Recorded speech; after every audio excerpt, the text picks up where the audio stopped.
पाश्चात्य देश की बात, सुकरात नाम के एक बड़े अच्छे सात्विक विचार के, बुद्धि के विचार के महात्मा थे। उन्हीं के जमाने में अरस्तु नाम का एक बहुत बड़ा विद्वान, अरस्तु के मन में था इतने बड़े महात्मा हैं, उनके पास जाना चाहिए, कुछ सीखना चाहिए।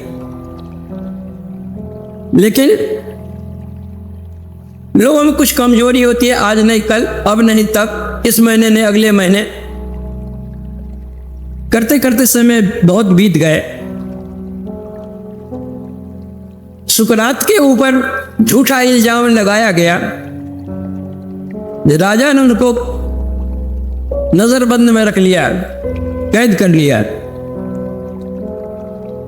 और कहा कि आप अपने विचार में परिवर्तन लाइए। इसके लिए 40 दिनों की अवधि आपको दी जाती है। इतने दिनों में अगर आप अपने विचार में परिवर्तन लाते हैं तो आपको कारामुक्त किया जाएगा, अन्यथा आपको प्राण दंड दिया जाएगा विष पिलाकर। जब यह बात अरस्तु के बात पहुंचती है, उनके मन में हुआ कि उतने बड़े महात्मा हैं, जिस विचार को न सत्य विचार को धारण कर लिया है, उस विचार का परित्याग वे कैसे कर सकते हैं, अपने विचार में परिवर्तन कैसे ला सकते हैं। इसलिए अब यही अवसर है कि जो जिज्ञासा है उनके पास जाकर के शांत करें। उनके पास बहुत सारी जिज्ञासाएं थी कि उनके पास जाने से याद रहे न रहे, कागज पर उन्होंने लिख लिया है। ये सब पूछना है। चलते हैं वहां से, चलते चलते चलते आते आते आते आते रास्ते में ही उनकी जिज्ञासाओं का समाधान होना शुरू हो गया।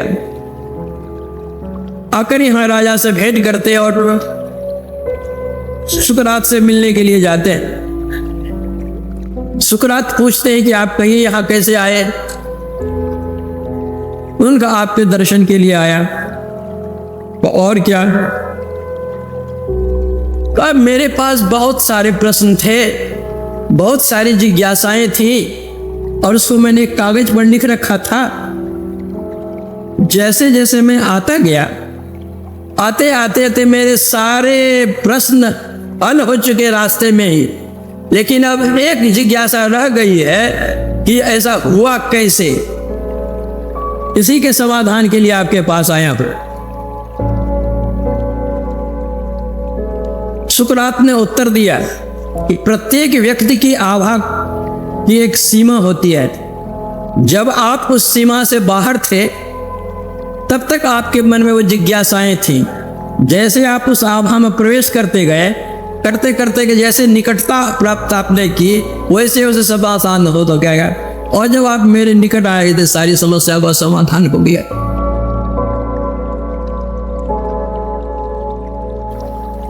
यह तो पाश्चात्य देश की बात है। मैं अपने गुरु महाराज की बात आप लोगों के सामने रखना चाहूंगा।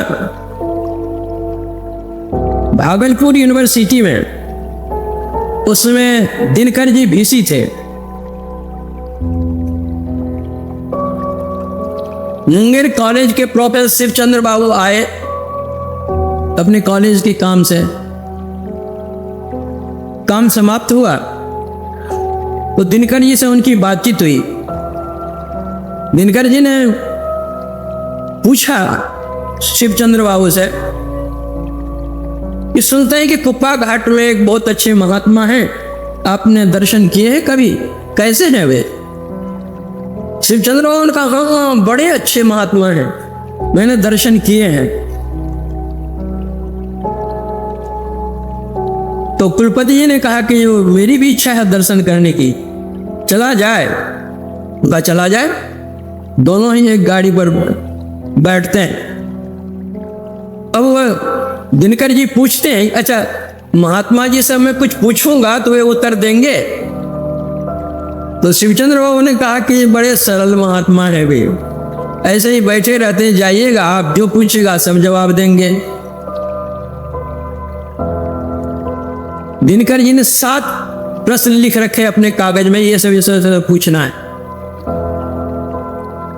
दोनों आए तुप्पा घाट आश्रम, गुरु महाराज कुर्सी पर बैठे हुए थे। ये दोनों आए, दोनों ने एक दूसरे का परिचय दिया। गुरु महाराज संकेत करते हैं बैठने के लिए, दोनों बैठ गए। कुशल समाचार हुआ। अब गुरु महाराज की मौज देखिए, जो पहली जिज्ञासा उनकी थी, बात के बात में ही गुरु महाराज पहली जिज्ञासा का वे समाधान कर देते हैं। जैसे पहली जिज्ञासा का समाधान होता है, दिनकर जी शिवचंद्र बाबू की जांग वैसे थपथपाते हैं कि क्या बात है, लिखा हुआ कागज में उसका उत्तर मुझे मिल रहा है। क्रम क्रम से सातों जिज्ञासा का समाधान हो गया। अवाक रह गए दिनकर जी।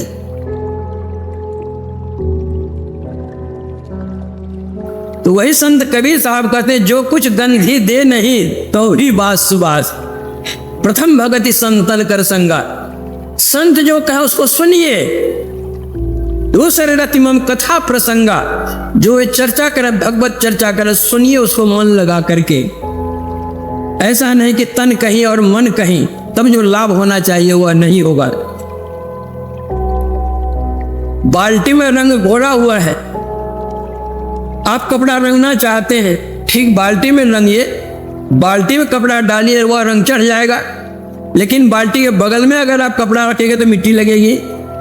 उसी तरह जिस सत्संग माहौल में आप जाते हैं, संतों की जो वाणी होती है, उस वाणी के दायरे में, उसे सीमा अपने को रखिए और सुनिए, फिर लाभ होगा। नहीं तो मन तो रमे संसार में, तन साधु के संग, तुलसीता ही वियोग ते ना लागे हरि रंग।